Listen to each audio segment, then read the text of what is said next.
Olá.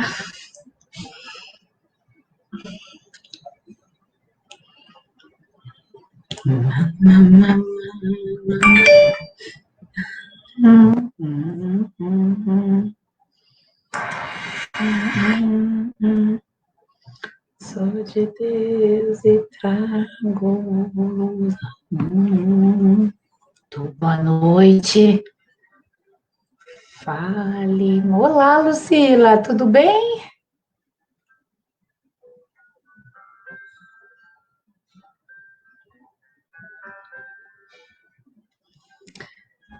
O som tá bom? Vou tirar a música. Meu Deus.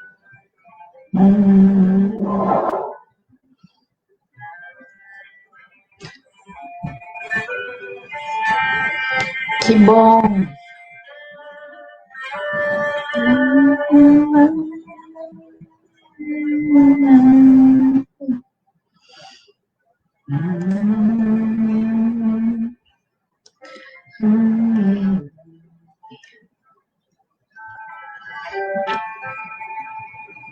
Você está me ouvindo bem, Lucila? Oi, Jaque. Boa noite.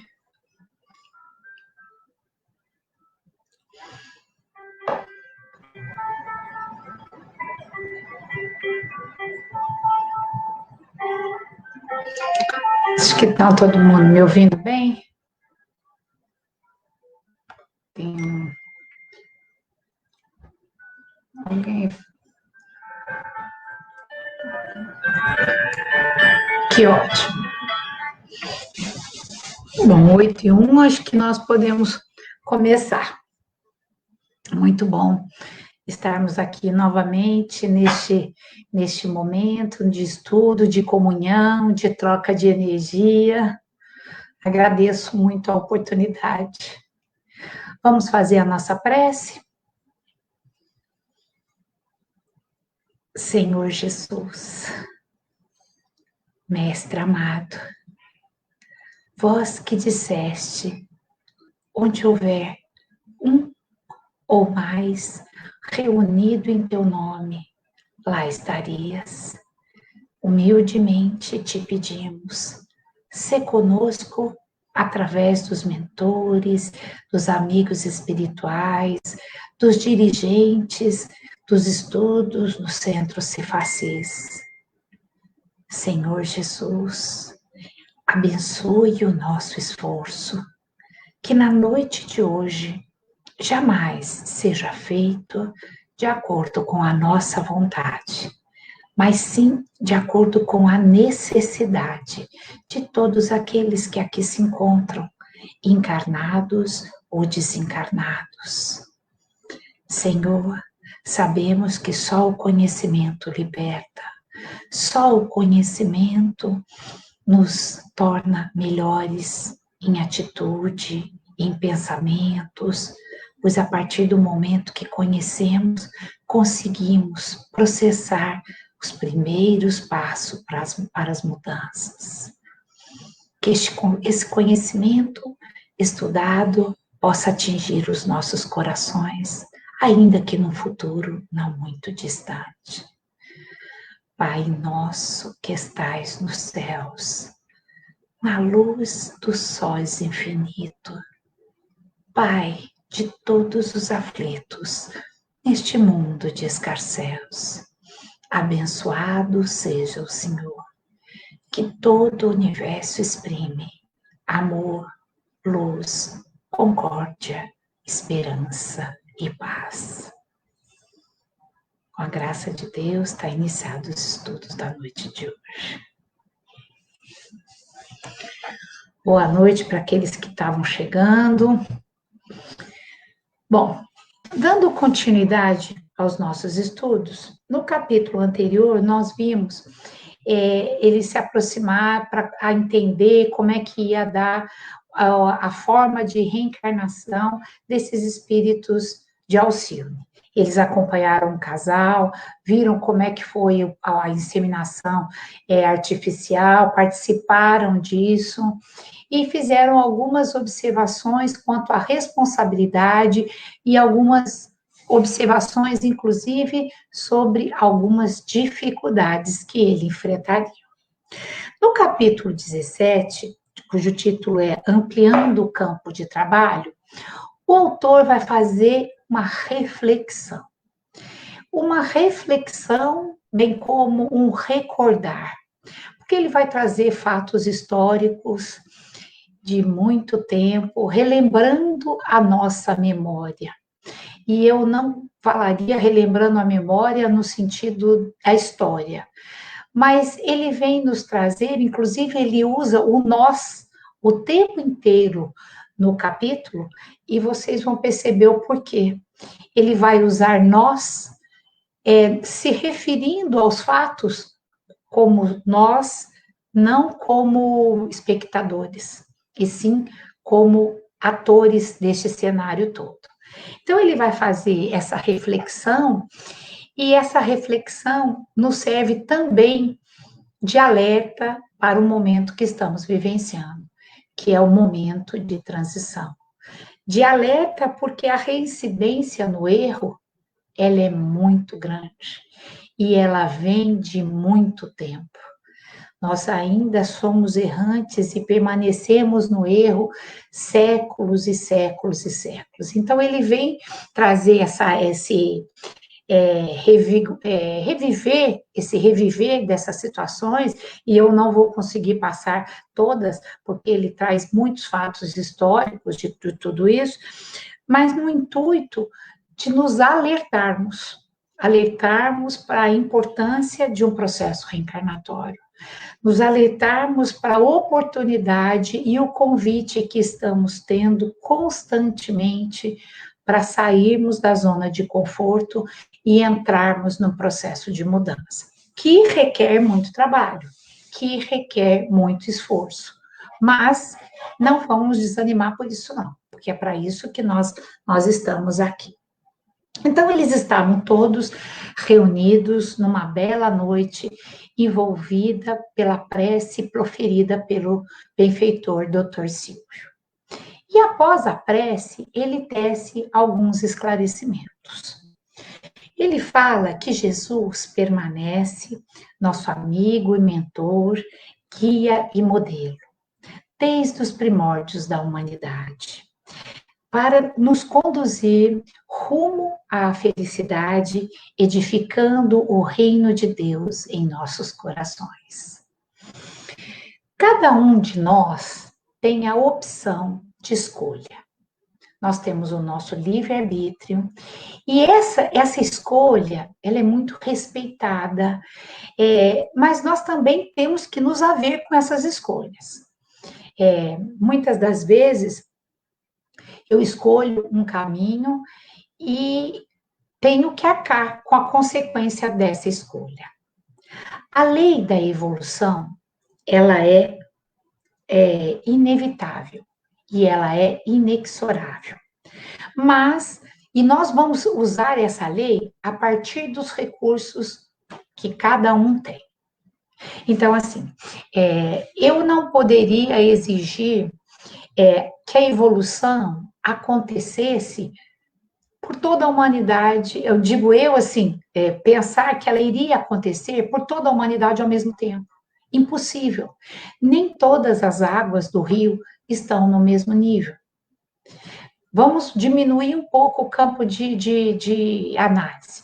Vamos pensar um pouco na nossa família. Você tem os filhos e um processo educacional que é mantido, que é feito da mesma forma, cada um responde de formas diferentes. Então, assim, a partir disso, a gente vai notar que essa evolução, ela acontece cada um no seu tempo, de formas diferentes, mas ela é inevitável. Por quê? Porque nós somos criados para evoluir. Esse é o projeto nosso. Então, por mais que nós pretendamos, muitas vezes, retardar esse progresso ou atrapalhar esse progresso, é um grande engano. não vamos conseguir. Porque é chegado o momento, inclusive a chegada do momento do basta. A gente viu pelas literaturas, a gente tem várias onde que, chegado o momento do basta, não vai acontecer mais. Muda-se um processo obsessivo, interfere-se num processo que está prejudicando quando é chegada a hora do basta. Então, o processo de evolução vai acontecer para todo mundo. Ao escolher determinado roteiro, ele não é fixo. Graças a Deus. Graças a Deus, porque são inúmeras as oportunidades que temos de mudança. Nem sempre estamos alertas ou atentos a toda essa oportunidade. Aí chega uma situação de doença na família, chega uma situação de perda de um ente querido, chega uma situação desfavorável de uma situação, de uma perda de emprego, e, de repente, eu sou convidada, entre aspas, a mudar de conduta. Porque a dor tem esse poder, a dor tem essa alavanca de nos convidarmos à mudança de rumo, de fazermos uma reflexão de como estamos até então e falarmos, não, agora a partir disso eu vou fazer diferente. A partir deste momento onde a dor foi muito grande, ou de perder um filho, ou estar com uma doença, mexeu comigo, ou ter alguém doente da família, que eu quero escolher um outro roteiro. Então, essas oportunidades, às vezes, são mais sutis do que essa que eu estou falando, que é aquela de acontecer algo. Mas, assim mesmo, as sutis estão aí, mas nem sempre estamos atentos, mas estamos livres para escolher esta mudança, para escolher trocar, mudar o trilho do nosso trem, ir para um caminho melhor e mais bonito. Ao reencarnarmos, nós assumimos um compromisso com a verdade. Dominados pelo entusiasmo e logo abandonamos, atraídos pelo mito do prazer. Eu não me recordo exatamente qual é o livro onde André Luiz conta o medo que Lísias ou Lisias estava de reencarnar. Há tanto tempo no plano espiritual, trabalhando nas colônias, ajudando, resgatando espíritos debilitados que estavam querendo, já estavam em momento de ser ajudado e buscando essa ajuda. Ele estava se aproximando o momento dele reencarnar e ele estava acabrunhado. E André Luiz pergunta para ele, mas o que temes? Estudaste tanto, se preparaste, trabalhaste tanto, por que está com medo? E Lísias disse, estou com medo de sucumbir, estou com medo de falhar novamente. Por quê? Porque a gente vem num processo de encarnação, a gente vem com muito ânimo, com muita vontade de fazer diferente. E aí somos colocados, não é bem praticamente a prova, mas somos colocados neste mundo cheio de ofertas, onde existe um glamour das sensações da carne que nos convidam, e aí muitas vezes nós nos tropeçamos nos obstáculos, fascinados pela beleza enganatória do prazer, da facilidade, e aí sucumbimos. Então, isso é muito comum que isso aconteça, esse sucumbir. Então, esse processo que a gente vem com essa boa vontade de acerto. Sabe aquela criança que erra e pede desculpa e não quer mais errar, mas não consegue fazer? Somos nós, muitas vezes. Ivone A. Pereira, que escreveu Memórias de um Suicida, foi suicida reincidente durante 4 reencarnações. E depois veio com a mediunidade para poder escrever a própria história como um alerta para que deixassem de pensar em suicídio. Então, olha quanto tempo, quantas encarnações ela passou negligenciando este projeto que está lá. Outro dia, no grupo nosso presencial, houve uma observação exatamente essa. Por que a gente esquece? Por que a gente não consegue dar seguimento a tudo aquilo que nós nos propusemos a fazer? Porque é muito difícil. E porque a mudança não aconteceu. Porque enquanto a mudança está no superficial, está na assimilação, ela não acomodou. Quando eu aprendo algo, eu acomodei, eu internalizei. Quando eu aprendo algo e eu ainda não acomodei, eu só assimilei. Então, eu assimilei uma série de conceitos, eu assimilei uma série de condutas retas, mas eu não ainda as acomodei. Então, é muito difícil para que eu consiga fazer. Mas, tá aí a bondade divina que espera a passos muito lento o nosso desenvolvimento e a nossa melhora. Nós achamos também que a permanência aqui, ela é indefinida. Nos esquecemos que as enfermidades estão aí, que a própria desencarnação e o desgaste natural daqueles meus excessos, onde eu me deixo levar por situações menos dignas. Então, eu perco o meu tempo. Perco o meu tempo achando que eu tenho muito tempo. Que eu tenho muito tempo para poder me melhorar, que eu tenho muito tempo para fazer a minha renovação, que eu tenho muito tempo para agir dentro da caridade, que eu tenho muito tempo para matar o meu lado egoísta. E aí eu esqueço, porque, inclusive, quando somos jovens, não nos damos conta disso. Essa realidade parece ser muito distante. Eu não vou ficar doente. Quando eu ficar velha, que eu vou morrer. Isso aqui, eu bebendo, eu fumando, eu vou ter desgaste, nada, mas não é agora. Eu estou ótimo. Então, isso vai fazendo com que eu perca essa noção dessa permanência aqui. Então, nós renascemos sempre com esse sentimento de renovação, abraçando ideias de recuperação, mas logo, logo caímos. Caímos porque não é que são colocados à prova, que somos colocados à prova. As ofertas estão aí. E nós deixamos atrair por essas ofertas, por quê?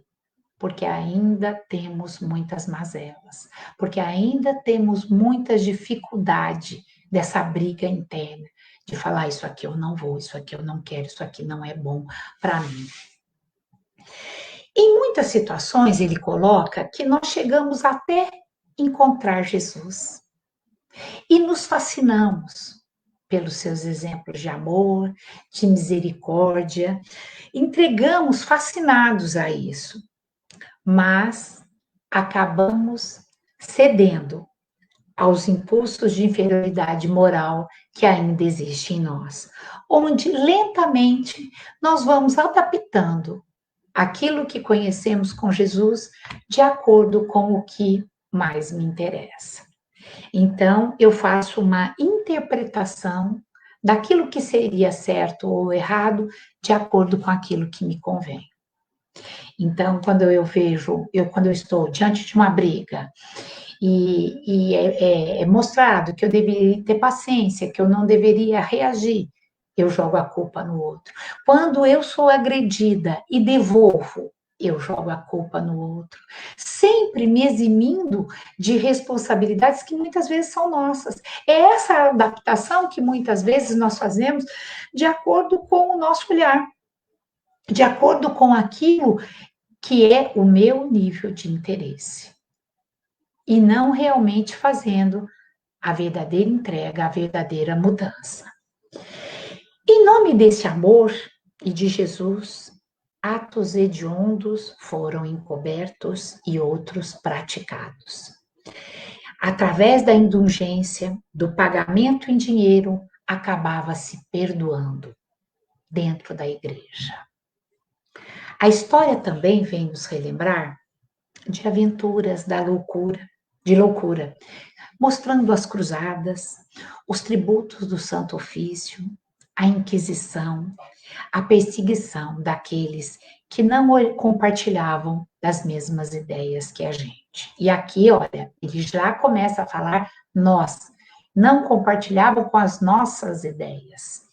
Chegando até a afirmar que, quando uma moeda caía dentro de um cofre, uma alma se salvava do purgatório.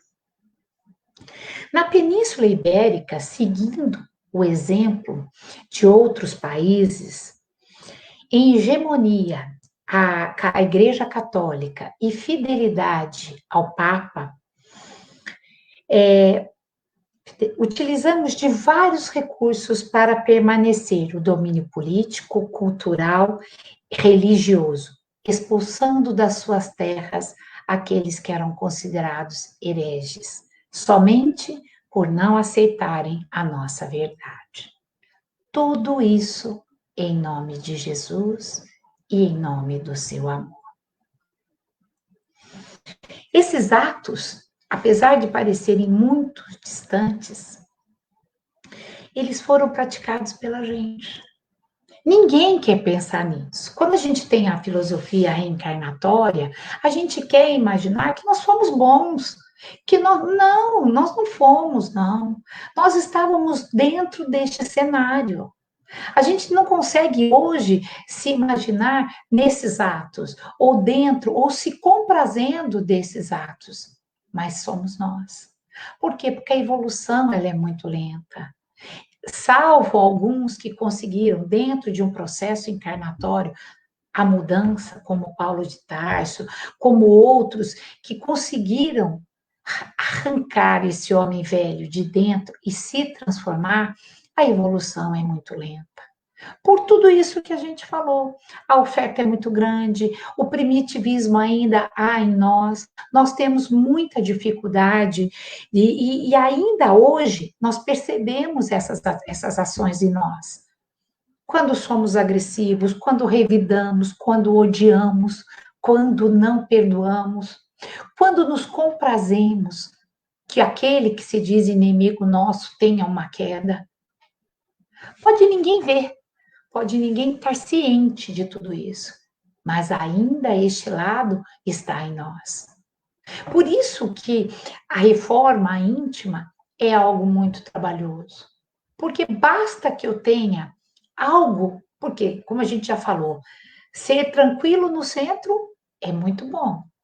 Estar em um ambiente de paz como o nosso que estamos agora é tranquilo. O desafio é levar o centro, levar os ensinamentos para as nossas vidas. Então, ainda hoje, apesar de não nos reconhecermos, muitas vezes justificamos os nossos atos errôneos em cima do erro dos outros. Então, apesar de tudo isso, muitas vezes a gente vê isso. Vimos também alguns crimes bárbaros que nos chocam, que a mídia traz, que a gente fala, puxa vida, como é que o filho consegue assassinar um pai e uma mãe? Como é que consegue pensar em dinheiro a mulher e mata o marido por causa de uma herança? Enfim, ainda assim, mas a gente se choca. Hoje nós nos chocamos com isso. Hoje nós não nos comprazemos com essas informações, mas elas ainda estão presentes em nossos dias. Então, nós só trocamos de roupagem, só trocamos de personagem, de cenário, mas a história da vida é a mesma. A essência desses personagens ainda permanece a mesma. Neste momento grave de transformações planetárias e humanas, observamos quão grande é a luta do bem e daqueles que se intitulam no mal, que caracterizam as suas definições como mal. Quão grande é essa luta? A começar por nós. Trabalhar com o bem e o mal dentro de nós é realmente muito difícil. Na humanidade, mais ainda. Mas é uma luta. É uma luta que o planeta está passando, cuja necessidade deste planeta é buscar essa transformação. É aquele momento do basta. É aquele momento que é chegada a hora desta transformação. Nossa, humana e de todo o planeta. O amor utiliza da paciência que educa. O trabalho dignifica. O amor ao próximo é a linha de conduta. O ódio ou o mal semeia a cólera. Estimula a devassidão, ampliando a área de violência. Constantemente essa dualidade, constantemente essa ação do bem brigando pelo mal, tentando trocar de papel com o mal. Isso, muitas vezes, não nos faz relembrar, mas ele deixa bem claro que somos nós os agentes desse cenário todo. É compreensível também que muitas vezes sejamos alvos daqueles que querem justiça pelas suas próprias mãos. Ora, se eu, lá no passado, plantei coisas desastrosas, cometi crimes hediondos, fiz tortura, levantei a bandeira em nome desse Cristo e matei em nome desse Cristo, é natural que por mais que eu venha fazendo, venha tentando me mudar, talvez eu tenha desafetos que ainda não me perdoaram. E a gente vê isso muito nos livros. Processos obsessivos, séculos, séculos naquele ciclo vicioso, tentando fazer justiça com as próprias mãos, querendo acertar contas com o passado, esquecendo que não é necessário, esquecendo que para que eu pague aquilo que eu fiz, eu não necessariamente preciso do outro. A misericórdia divina tem meios para que eu consiga acertar a minha conta com a contabilidade divina sem necessariamente ter um outro agente. Então, eu fui violenta, eu não preciso de pessoas violentas para aprender, para sentir isso, para drenar isso em mim. Eu posso conviver, porque tudo acontece numa sincronia e num equilíbrio. Eu posso até cair dentro de um meio violento. Isso favorece, mas não necessariamente o outro precisa ser violento para comigo. A lei de causa e efeito, ela se processa naturalmente. Então, eu não preciso desse agente para poder me equilibrar. Porque senão nós realmente iríamos ficar num ciclo vicioso e não íamos sair de lugar nenhum. Mas isso acontece. Esses espíritos, esses desafetos, que muitas vezes nem estão conosco aqui, mas se encontram à nossa procura, se encontram em busca deste processo de acerto de contas, para poder achando isso erroneamente, que isso vai aliviar a própria dor. No livro também, ele fala da Inquisição, onde usávamos meios bárbaros para conseguir as confissões. As mulheres eram violentadas, as crianças vendidas. Os homens, que eles chamam válidos, também eram vendidos como escravos. Os idosos e doentes eram brutalmente assassinados. Tudo isso em nome de Jesus. Ao relembrar tudo isso, o mentor se emociona, lamenta, fica com a voz embargada e deixa toda a plateia, todos aqueles que estavam ouvindo, também envoltos nesse momento de sensibilidade. Porque acaba sendo muito triste a gente pensar nesses crimes cometidos, talvez por nós, muito provavelmente por nós, mas com os nossos irmãos. Que tristeza, né? E aí a gente vê nesse relembrar que ele trouxe, quão lento é o processo de evolução moral. Não de evolução tecnológica, porque a gente vê que isso foi bem mais rápido, mas a evolução moral, ela é mais lenta.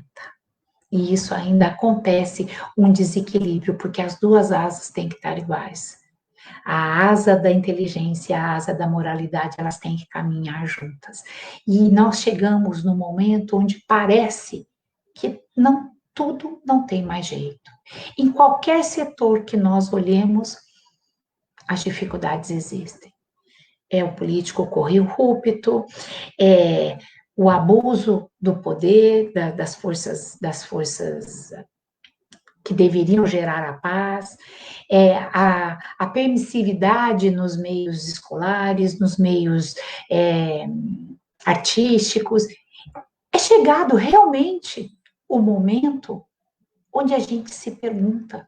E a semana passada teve alguém que falou assim, puxa vida, será que os lares de antigamente eram melhores porque não se podia se conversar? E não, mas a gente está com saudade. A gente está com saudade desses valores. Nós estamos realmente precisando esta volta desses valores, dessa renovação. Se nós observarmos o cenário anterior e o cenário atual, ainda é muito parecido. Por mais que nós consigamos entender que estamos muito melhores. Observamos a deturpação da mensagem do Senhor, mesmo em dias atuais, quando seitas e igrejas transformam o dízimo no que oportunamente foram as indulgências do passado. Se você me der seu dízimo, pode ser que você conquiste um terreno no céu. Se você der um dízimo, você vai se libertar deste demônio que está com você. Você vai sarar da sua dor. Como se isso fosse possível. Lembra da frase?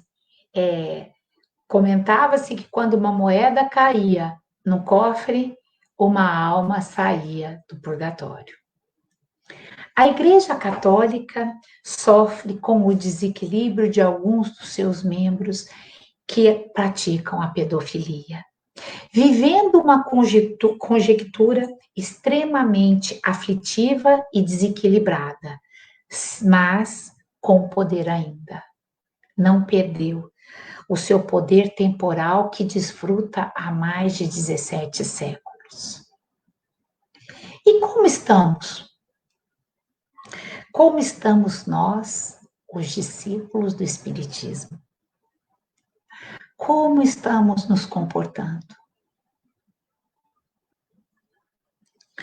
Sabemos de diversas correntes que, pretendendo a supremacia dos seus pensamentos, querem ter o conhecimento da verdade suprema. Em muitas situações, esquecendo as lições de Jesus.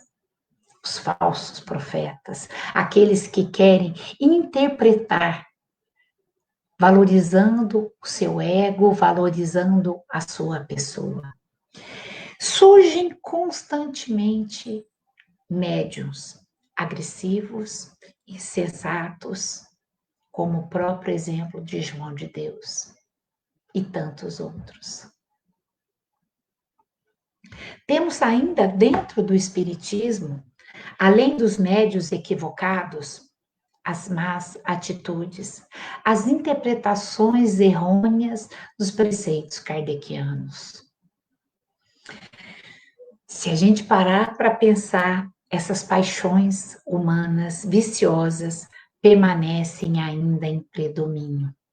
gerando situações dolorosas, juntamente com aqueles espíritos ignorantes desejando a projeção do seu ego, aproveitando para desfrutar de uma situação de relevo.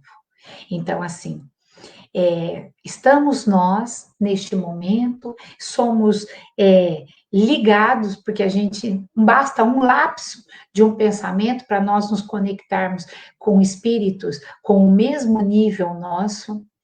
Tudo isso em busca do quê? De uma valorização nossa, de uma valorização do ego.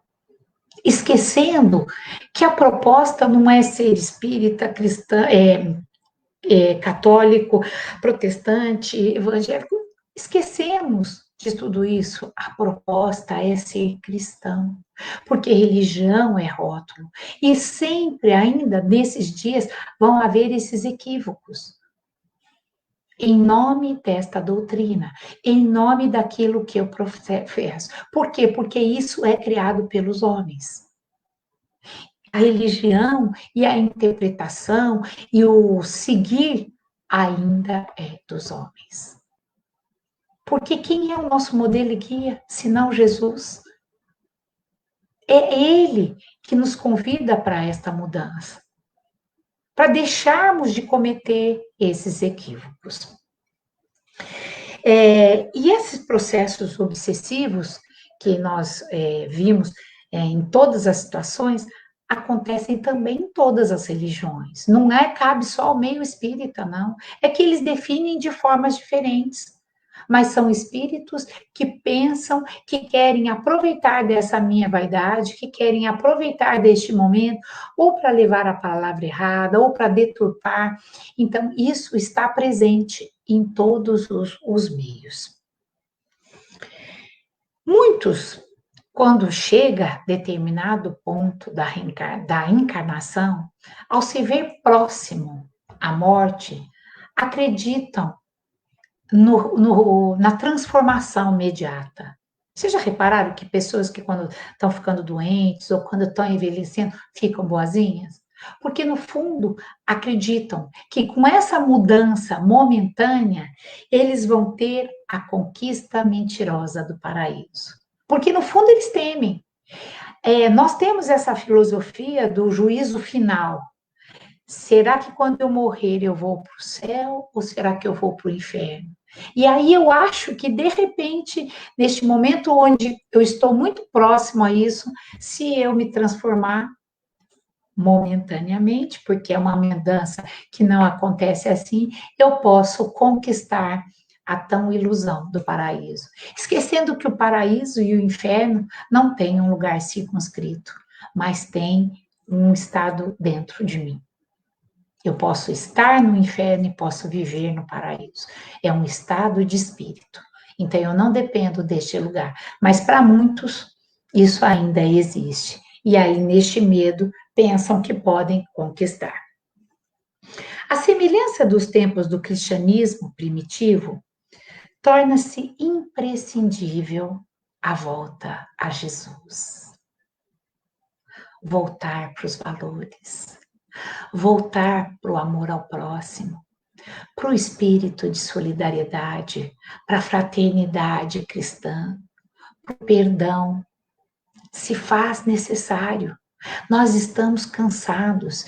E esse século, haja visto que esse século é considerado o século da depressão, o século da insatisfação, mas é o nosso espírito que clama por dias melhores, que clama por melhoras, inclusive interna nossa, porque nós estamos cansados e não entendemos muito bem da onde vem essa insatisfação. E ficamos buscando coisas materiais, achando que essa insatisfação é porque eu não conquistei isso, é porque eu não conquistei aquilo, não troquei de emprego. Não, é uma insatisfação do espírito que está cansado de dar murro em ponta de faca, cansado de permanecer no erro, cansado de não conseguir essa mudança. A volta dele de forma simples, com beleza dos seus ensinamentos e, sobretudo, com a sua vivência.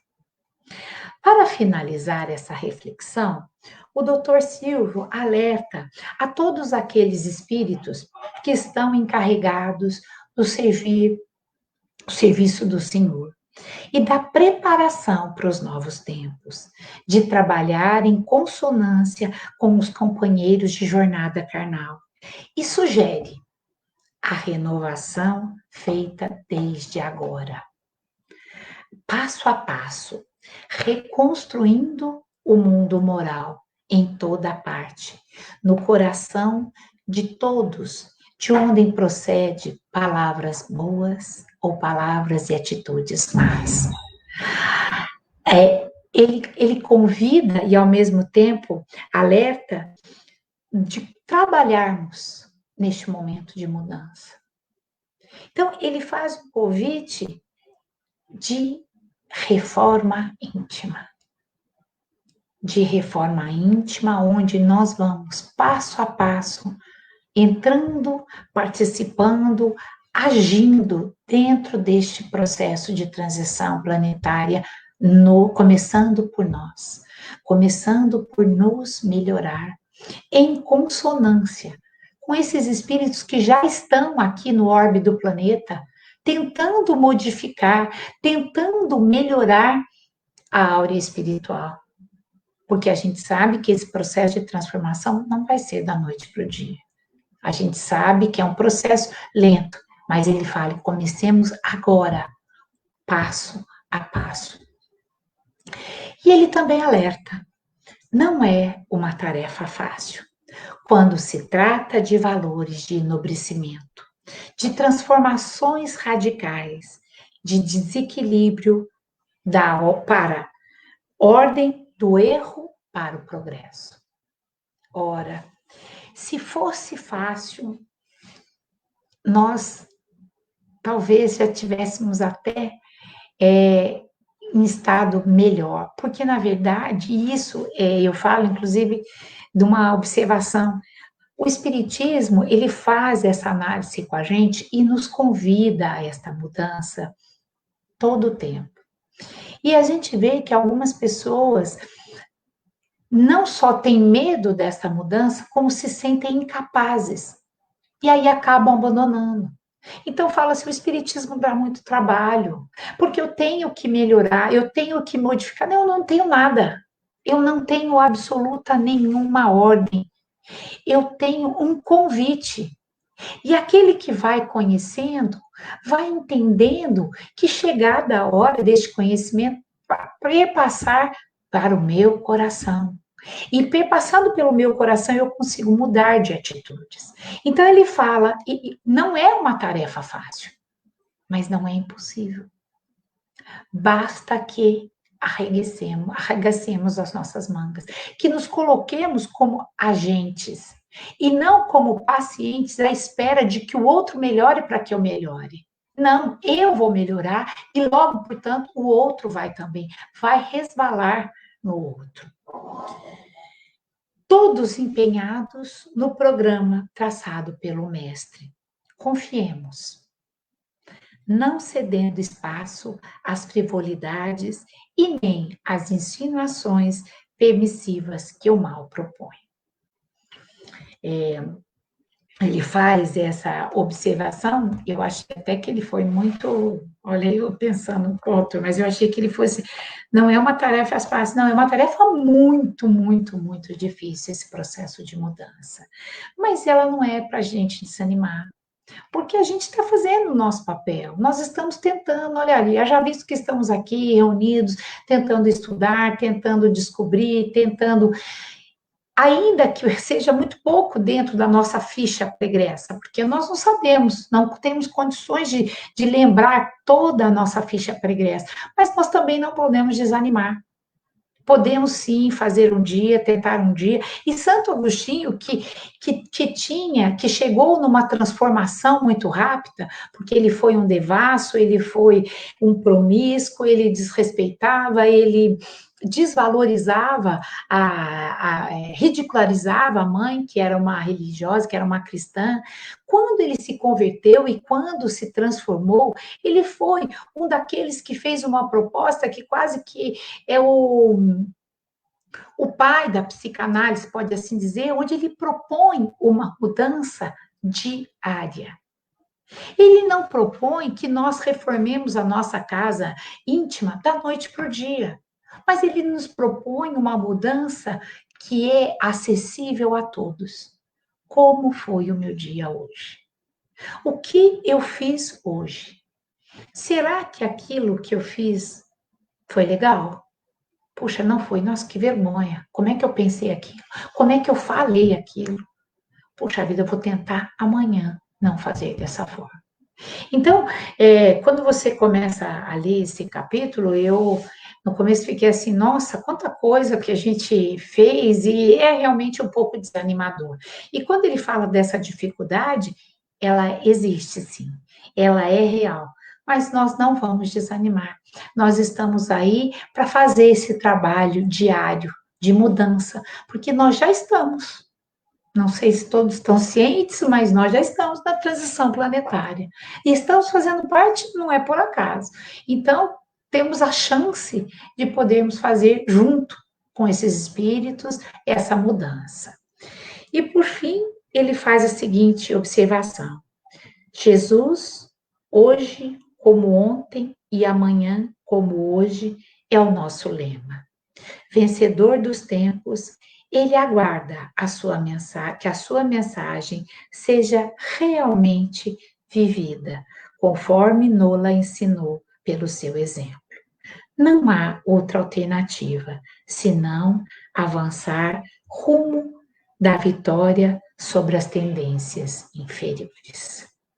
Ele cala-se emocionado e um grande silêncio apenas é quebrado pelas harmonias siderais que dominou a todos naquela reunião. Então, é isso o capítulo de hoje. E agora, alguém quiser fazer algum comentário, fiquem à vontade.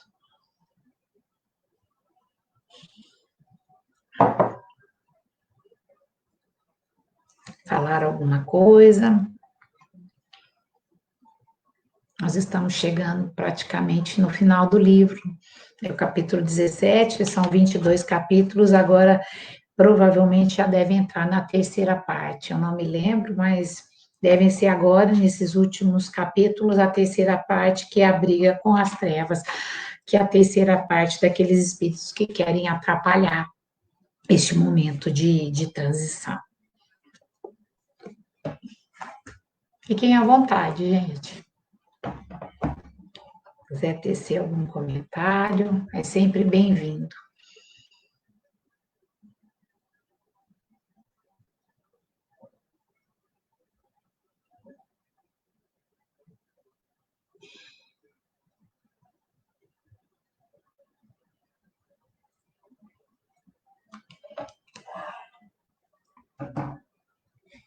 Bom, se está tudo tranquilo, acho que então podemos encerrar, fazer a nossa prece.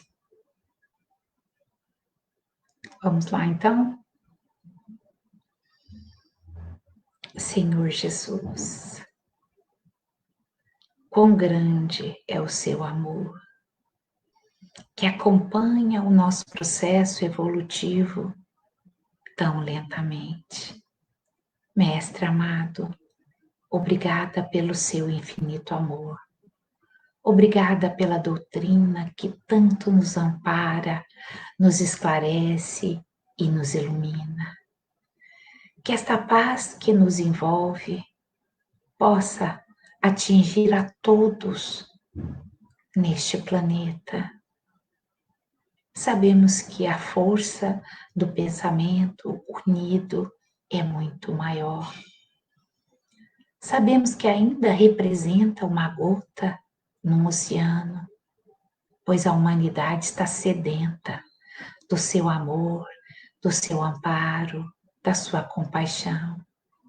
Que esses fluidos que nos envolvem possa ser compartilhado com todos os nossos irmãos.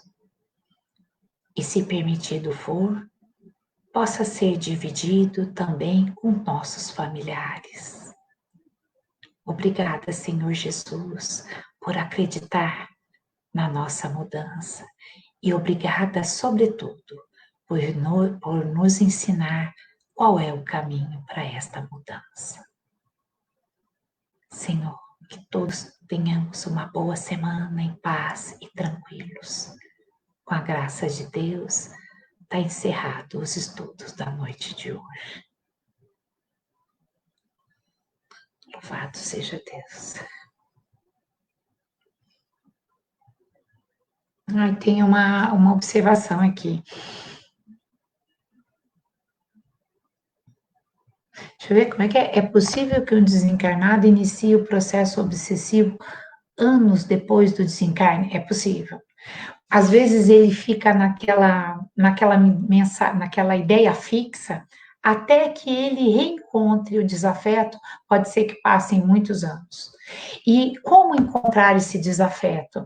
É quando o desafeto perde, por algum motivo, abaixa a sua guarda, e aí eles se conectam.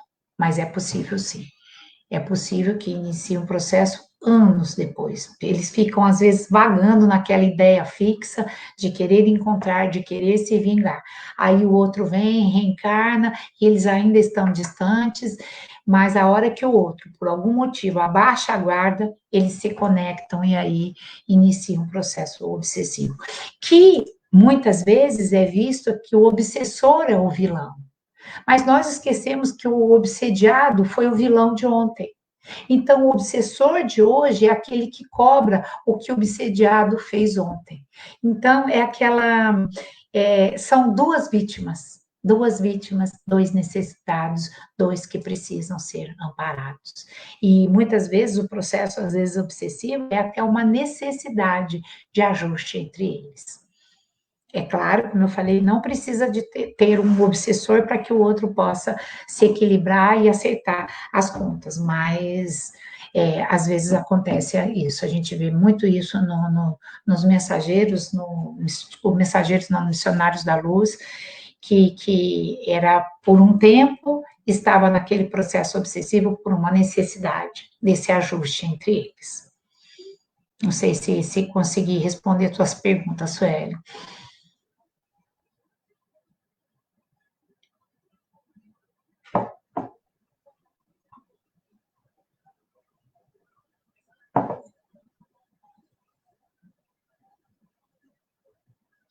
Respondi? Ficou claro para você?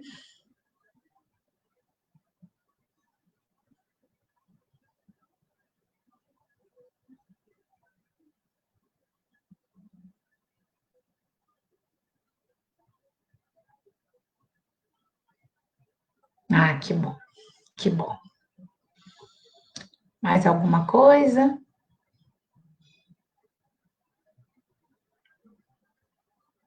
Então, acho que podemos encerrar. Semana que vem, capítulo 18. Uma boa semana a todos. Nos encontramos a semana que vem. Até mais.